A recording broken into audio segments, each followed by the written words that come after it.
On April 6, 2026, Prime Minister Narendra Modi announced that the 500 megawatt electric prototype Fast Breeder Reactor at Kalpakkam, Tamil Nadu had achieved first criticality. In reactor language, that means the core reached a controlled, self-sustaining fission chain reaction for the very first time. Let's break that down. Inside the reactor, atoms of nuclear fuel are splitting. That process is called fission. When one atom splits, it releases particles called neutrons. Those neutrons travel outward and hit neighboring fuel atoms, splitting them too.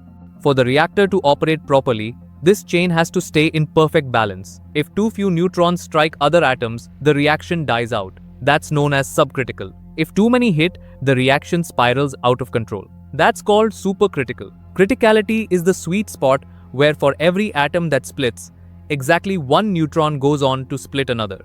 The reaction is self-sustaining, stable, and controlled.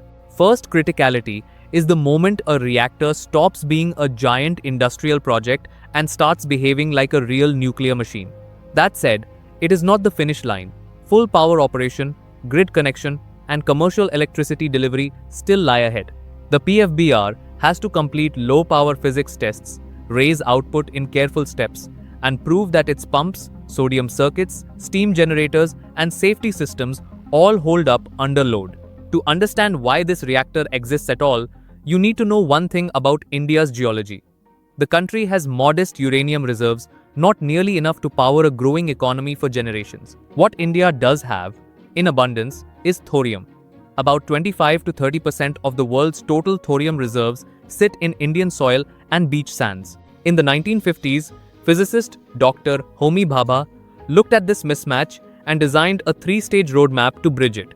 Stage 1 involved building pressurized heavy water reactors that run on natural uranium and produce plutonium as a byproduct. India has spent the last 4 decades mastering this stage. Stage 2, which officially begins with this criticality, takes that stockpiled plutonium and burns it in fast breeder reactors. The goal is to generate electricity and, more critically, grow the country's fissile material inventory. Stage 3 is the final destination. Once a large enough fleet of breeders is running, the fuel blankets around the reactor core switch from uranium to thorium. Fast neutrons then convert that thorium into uranium-233, another perfectly good nuclear fuel. That's when India's massive thorium deposits finally become a real energy source, not just chemically interesting dirt. The PFBR is the gateway between stage 1 and stage 2. Now let's understand how a fast breeder is different from every other reactor in India.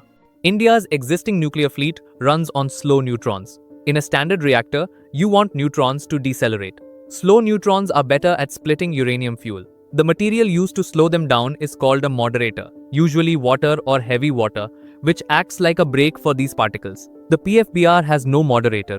It runs on fast neutrons, and that choice drives every other design decision in the machine. Fast neutrons behave differently when they hit fuel. They do not just split the fissile uranium in the core. They interact with ordinary, non-fissile uranium packed around the core in what is called a blanket. That interaction is where the breeding happens. The core is loaded with mixed oxide fuel, a blend of plutonium and uranium called MOX fuel. The blanket surrounding it is made of depleted uranium or U-238. In a conventional reactor, it is basically waste. But when a fast neutron hits a U-238 atom, that atom absorbs the neutron and starts a short transformation. It becomes U-239, then decays to neptunium-239, and finally settles into plutonium-239, which is an excellent nuclear fuel. So while the reactor burns plutonium in the center to make heat and electricity, it is simultaneously manufacturing fresh plutonium in the blanket. The PFBR is designed with a breeding ratio of roughly 1.05. It means for every 100 atoms of fuel it consumes, it produces about 105 new ones. This unlocks the energy potential of U-238, expanding India's usable fuel supply by 60 to 80 times compared to what conventional reactors can access. The thorium pathway works the same way. You cannot use water to cool this reactor. The reason is water slows neutrons, which defeats the entire purpose of a fast reactor. So the PFBR circulates liquid sodium through the core instead. Liquid sodium is amazing at transferring heat. It lets the reactor run at high power density without requiring the high pressures that conventional reactors need. That's a genuine safety advantage. No high pressure pipes means a leak doesn't become a steam explosion. The catch here is that sodium is reactive. That's why every valve, weld, sensor, and pipe in this system has to be right from day one and stay right for decades. PFBR is a pool-type reactor. The entire core, along with the primary coolant, sits inside a main vessel holding sodium. Heat moves through primary and secondary sodium loops before reaching separate steam generators. That two-loop design keeps the radioactive sodium in the primary system completely isolated from the water that makes steam. If the reactor overheats, the physics of the core provide a natural break. As temperature rises, the chain reaction slows down on its own. That's called a negative feedback coefficient. And it's built into the geometry and fuel arrangement of the core, not into software or operator action. The reactor also has 4 passive decay heat removal loops that run on natural convection, with hot air rising and cooler air flowing in from outside. No pumps, no electricity required. So, even if all power fails, the core stays cool.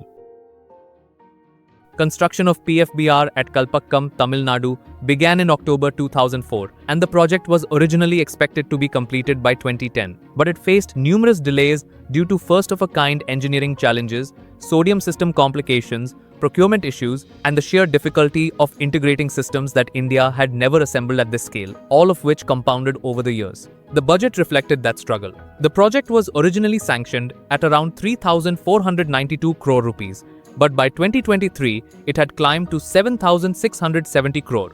A 2026 parliamentary review placed the total national investment at 8,181 crore.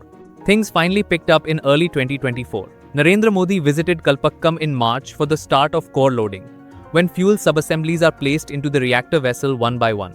India's nuclear regulator, the Atomic Energy Regulatory Board, cleared the first approach to criticality in July 2024 after phased loading and safety checks. By February 2026, about 70% of the core was in place, and on April 6, the reactor went critical. The PFBR was never just a power plant. When India negotiated its civil nuclear deal with the United States in the mid-2000s, it chose to keep its fast breeder program outside international safeguards. The idea was simple. This was hard-won domestic technology, and fuel independence had to be protected. India currently imports uranium from countries like Russia, Kazakhstan, and Canada. A successful fleet of fast breeders would reduce that dependence. And thorium, which India has in abundance, could eventually eliminate it. France, the United States, and Japan all ran fast breeder programs and eventually shut them down. France's Super Phoenix closed in the late 1990s under political pressure. Japan's Monju reactor was decommissioned after a series of accidents, without ever producing meaningful power, and the United States walked away from its program in the 1970s. Only Russia has managed to run commercial-scale fast breeders, with the BN600 and BN800 at the Beloyarsk nuclear power plant. The same engineering challenges that ended Western and Japanese efforts also delayed the PFBR for 15 years at Kalpakkam, but India chose to stay the course. PFBR was designed entirely in India by Bharatiya Nabhikiya Vidyut Nigam Limited, with contributions from more than 200 Indian industries. The design work was led by the Indira Gandhi Center for Atomic Research. This is an indigenous machine, not a foreign design run under license. After first criticality, the team at Kalpakkam moves into low-power physics tests. They check how the control rods behave, map the neutron distribution across the core, and confirm that the computer models match what the reactor actually does.